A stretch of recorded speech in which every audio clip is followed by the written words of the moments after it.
Le réseau Bantouphonie, Langues en danger, Savoir endogène et biodiversité a organisé le 12 mai dans un hôtel de la capitale gabonaise son premier atelier méthodologique. Occasion choisie par le professeur Patrick Daouda Mugiama, initiateur du dit projet, de rappeler l'importance du soutien apporté par plusieurs organismes à ce projet. Ce réseau n'aurait pas pu voir le jour si je n'avais pas été accompagné par l'UNESCO.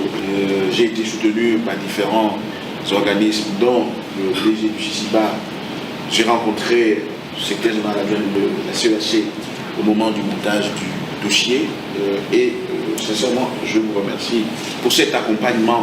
Le réseau constitué d'universitaires de Lyon 2, Yaoundé 1, Brazzaville et Libreville est un cadre de partage de compétences et de réflexion. Les échanges ont porté sur le contenu de l'accord signé entre le réseau de l'UNESCO, comme nous le précise ici le représentant de cette institution au Gabon, Vincenzo Fazine. Lors de la visite de Madame Azoulay ici au Gabon, on avait justement parlé de ce patrimoine précieux qui est dans les archives du CICIBA.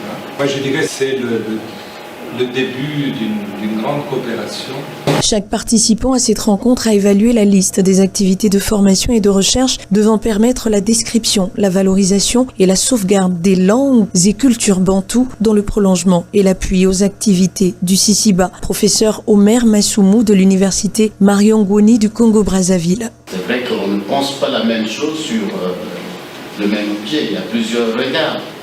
Et cette diversité de vues rend la chose d'autant plus complexe que la pluridisciplinarité va nous aider à interroger notre objet d'étude. Dans un univers scientifique, l'approche pour la vulgarisation du message est souvent importante pour atteindre la cible. C'est ce que nous dit Max Samuel Oboumadjogo, doctorant LCC.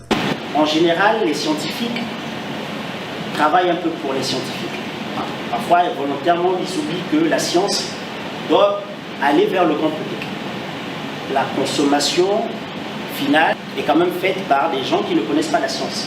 L'atelier de méthodologie qui a vécu le 12 mai dernier à Libreville a expliqué l'ancrage de la formation du réseau Bantouphonie, Langues en danger, Savoir endogène et biodiversité dans une perspective pluridisciplinaire.